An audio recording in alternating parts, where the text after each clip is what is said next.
नमस्कार मेरे प्यारे दोस्तों, कैसे हैं आप सभी। उम्मीद करती हूँ आप सभी अच्छे होंगे।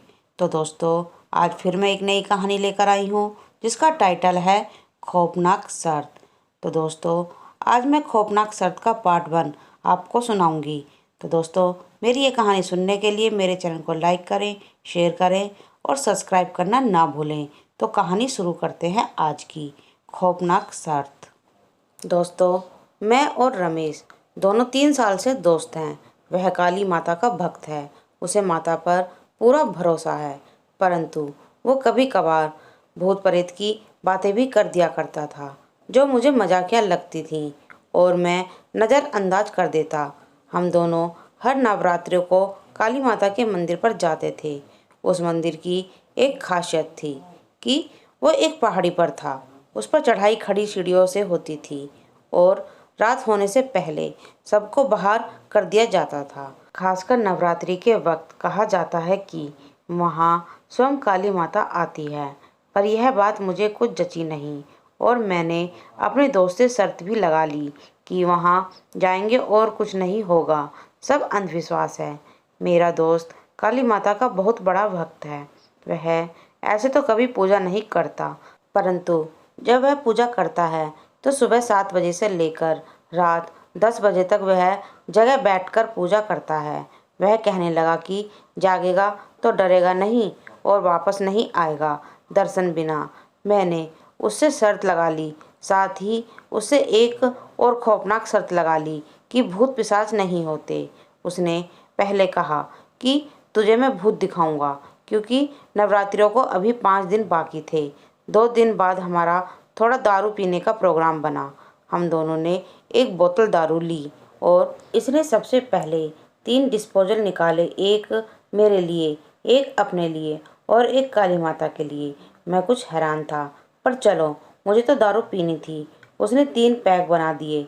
एक नीट ही था, उसे अलग रख दिया। चलो अब पीने लगे। पूरी बोतल हम 2 ही जने पी गए। फिर बाइक पर घूमने निकले और एक सिगरेट की डिब्बी ले ली पीने के लिए। घूमते घूमते हम शहर से बाहर आ गए थे। तकरीबन 15 किलोमीटर वहाँ एक तिराया यानी कि 3 रास्तों का मिलन था जो सबसे अशुभ माना जाता है। वहाँ तक पहुँचे, उस बाइक रोक दी और कहा, आज तुझे दिखाता हूँ भूत प्रेत होते हैं या नहीं। उसने मुझे थोड़ा दूर रहने के लिए कहा। मैं 30 मीटर दूर गया। अब मुझे लगा कि ये नशे में कुछ भी कर रहा है, करने दो, अपन को मजा आना चाहिए। वो जाकर उस तिराहे के बीच में बैठ गया। मैं देखता रहा, करीब 5 मिनट तक देखता रहा। फिर उसने बोला, जितने भी हो आ जाओ, और कुछ नहीं हुआ।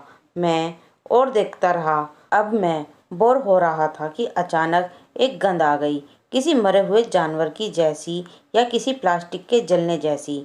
माहौल को कुछ गड़बड़ा गया।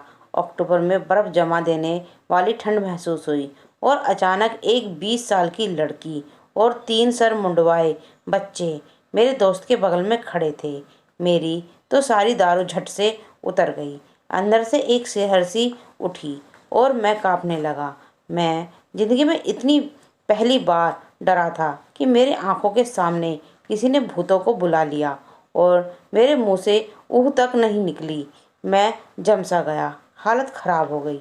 मेरा दोस्त उन भूतों को धमका रहा था कि किसी को परेशान किया तो अच्छा नहीं होगा। मैं डर के मारे मर ही रहा था और न डर इतना था कि उस अंधेरे में मुझे बाइक एकमात्र सहारा दिखा।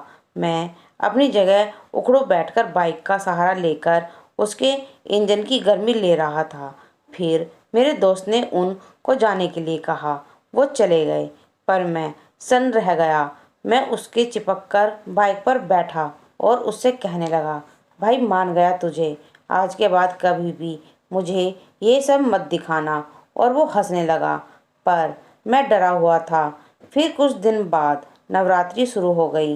वैसे तो हम रोजाना जाते थे, पर इस बार खास बात थी। मैंने हैरान कर देने वाली अंधविश्वासों की बातों को सच्चा होते हुए देखा। तो क्या पता कब क्या हो जाए। दूसरी नवरात्रि को जाने का प्लान बना। अब तो मुझे यकीन था कि काली माता आ सकती है, पर मैंने जो शर्त लगाई है उसका क्या, इसलिए जाना तो होगा ही। जिस दिन मैंने अपने दोस्त को भूत बुलाते देखा, उस दिन से लेकर 3 दिनों तक मेरी नींद खराब रही। रात को प्यास लगने पर भी पानी नहीं पीता था, क्योंकि रात को डर लगता था और लाइट ऑन करके ही सोता था। घड़ी की टिक टिक से भी डर लगने लगा था। पैरों का कंबल के अंदर डालकर सिकुड़कर पसीने से तरबतर होकर सुबह होने तक इंतजार करता रहता था। बड़ी कष्टमयी थी वो 3 रातें।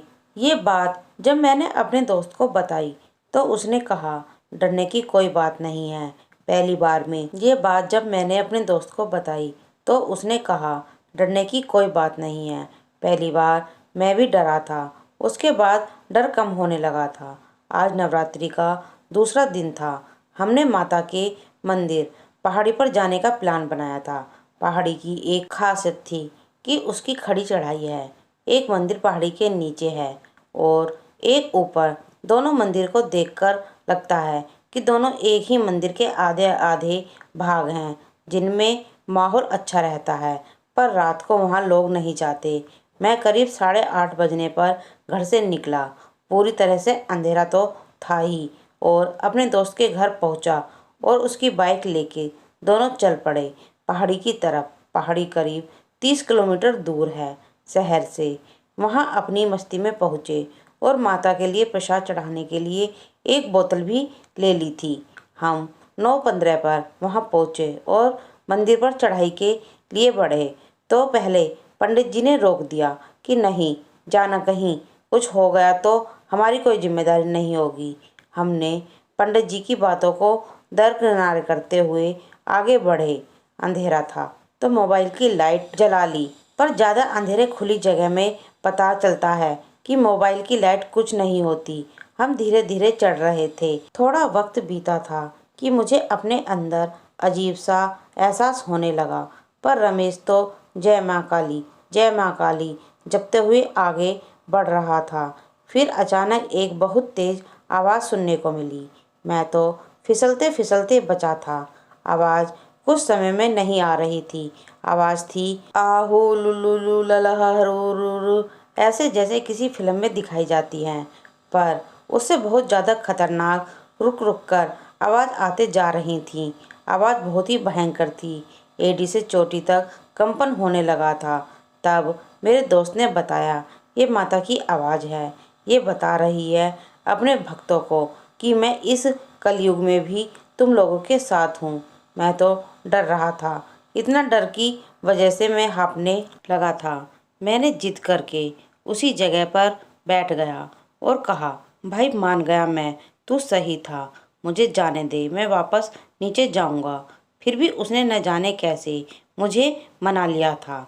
मैं ऊपर उसका हाथ पकड़कर चढ़ने लगा। फिर हम ऊपर पहुँचे ही यह कि मुझे नीचे वाले मंदिर ऊपर वाले मंदिर एक जुड़ाव दिखा। मैं पहाड़ी पर था तो मुझे नीचे वाले मंदिर ऊपर वाले मंदिर के साथ कैसे दिख सकता है। दिन में तो ऐसा नहीं था। इसके अलावा इतनी ऊंचाई पर से जमीन और पहाड़ी एक बराबर दिख रहे थे। वो आवाज़ अब तक अत्यधिक थी। ये सब देखकर दिमाग हिल गया और मैं आगे बढ़ा जमीन की तरफ। मेरे दोस्त ने मुझे आवाज़ दी कि नहीं, वहाँ से नीचे गिर जाओगे। फिर भी मैं आगे बढ़ा और देखा कि मैं तो जमीन पर आ गया हूँ और पहाड़ी अभी चढ़ना बाकी है। क्या मैंने अभी तक चढ़ाई ही नहीं की है? सर फटा जा रहा था और मैं बेहोश हो गया। जब आंखें खुली तो मेरा दोस्त मेरे सामने था और वो हंस रहा था। मैंने उससे समय पूछा। उसने बताया 11:35 हो गई हैं। मैंने उसे अपने सपने के बारे में बताया कि यह मेरे साथ हुआ तो उसने एक हैरानी की बात कही कि यह सब सच में हुआ था, कोई सपना नहीं था। फिर उसने कहा कि यह एक संकेत था कि तुम किसी मुसीबत में हो, वरना आज तुम्हारे साथ ऐसा नहीं होता। पर मैंने कहा कि मुझे कोई ऐसा लगा कि मुझे ज़मीन पर जाना चाहिए और ज़मीन पर चल दिया। बस इतना याद है। रमेश ने मुझे कुछ नहीं कहा और हम शहर की तरफ चल पड़े। आते वक्त मेरे दोस्त ने साइड मिरर से देखा तो हमारे साथ एक लड़की बैठी थी। उसने गाड़ी की रफ्तार को तेज किया और जय माँ काली जप करने लगा। मैं तो अपनी सोच में था और फिर हम घर पहुंच गए। उसने मुझे अपने घर छोड़ा, जो उसके घर से मात्र 4 गलियां छोड़कर है। फिर उसने देखा कि वो लड़की मेरे पीठ पर लटकी हुई है। उसने सफ़ेद फ्रॉक पहनी हुई है और उस पर सफ़ेद फूल लगे हुए हैं और वो रमेश की तरफ देखकर मुस्कुरा रही है। आखिर कौन है वो लड़की और क्यों मेरे पीछे पड़ी हुई है? इसका जवाब तो अगली कड़ियों में दिया जाएगा। दोस्तों, यह डर की शुरुआत है। आप लोग मुझसे जुड़िए। आप लोगों को डर मैं बताता हूँ क्या होता है। उस रात जब रमेश और मैं पहाड़ी पर जाकर आए थे, तो उसके बाद मैं घर पर आ गया और सो गया। रात को मुझे लगा कोई मेरे सीने पर अपने नाखून रगड़ रहा है। मैं तुरंत उठ गया, देखा तो कोई नहीं है।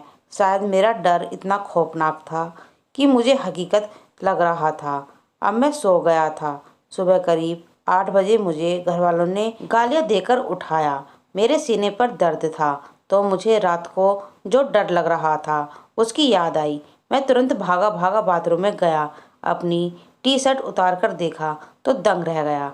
अजीब से निशान जो मेरी त्वचा को कुरेद कर बनाया गया है। मैं तो हिल ही गया। कांपते पैरों को घर वालों की नज़र से बचाकर कमरे तक गया। फिर लगाया कॉल रमेश को। मैं, हाँ, हेलो रमेश।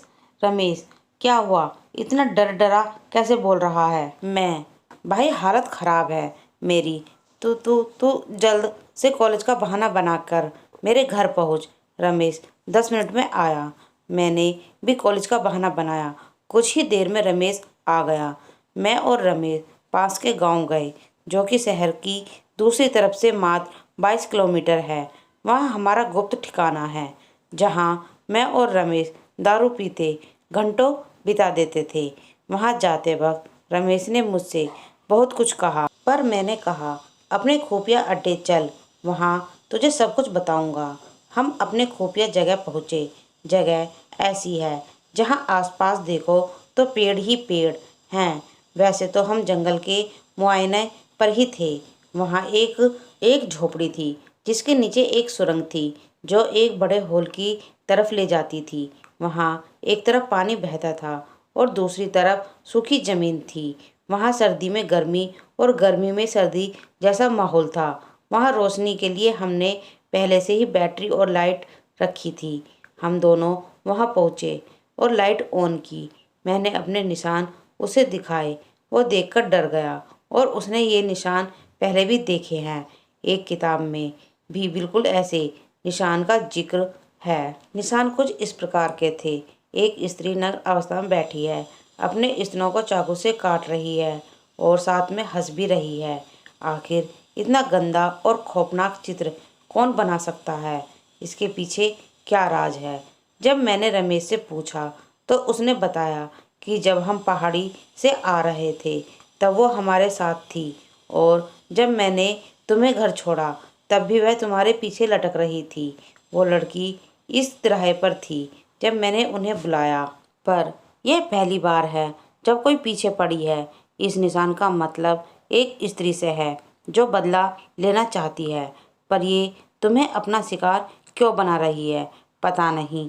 शायद वो किताब मिल जाए तो बता सकता हूँ। पर मैंने पूछा, रमेश, पर क्या वो किताब मेरे ताऊ जी के पास है, जो गंगा किनारे हरिद्वार में रहते हैं? मैंने कहा, भाई ज़्यादा लेट हो इससे पहले हमें इसकी हकीकत जान लेनी चाहिए। रमेश भी सहमत था, पर उसने मुझे एक बात से और डरा दिया, जब उसने कहा कि आत्मा 1 या 2 दिनों में तुम्हारा कुछ नहीं बिगाड़ सकती, न ही संकेत दे सकती है। इन सब के लिए उसे तुम्हारे हृदय को, मतलब मन को कमज़ोर करना होगा, जिससे काफ़ी समय लगता है। तुम्हारी स्थिति देखकर लगता है शायद यह कोई भ्रम प्रेत है। इसका हल जल्द ढूंढना होगा। आखिर वो औरत कौन है जो मेरे सीने पर बनी हुई है, और वो लड़की जो मेरे सीने पर बनी हुई थी? आखिर ऐसा क्या संकेत है जो मुझे इस तरह से निशाना बनाकर दिखाए गए हैं? रहस्य गहरा है। अगली कड़ियों का इंतजार कीजिए। तो दोस्तों, मेरा इस कहानी का पार्ट 1 यहीं समाप्त होता है। आपको ये कहानी कैसी लग रही है कमेंट में लिखकर ज़रूर बताएं। और जल्द ही आपको इसका पार्ट 2 सुनने को मिलेगा। धन्यवाद।